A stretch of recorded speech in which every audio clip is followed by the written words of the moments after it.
जोहार मैं सरोज कुर्मी तोरा के नेहर करो हन हम छोट्ट मोट्टा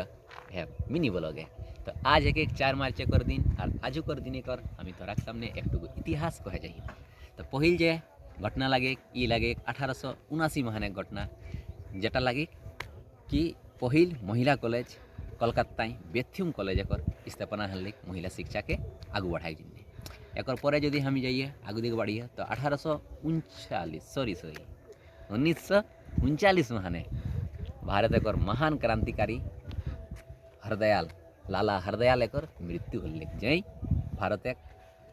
जन्य भारत एक प्रवासी भारतीय रहा ओकरा के स्वतंत्रता उत्साहित करे जन्य गदर पार्टी को स्थापना करल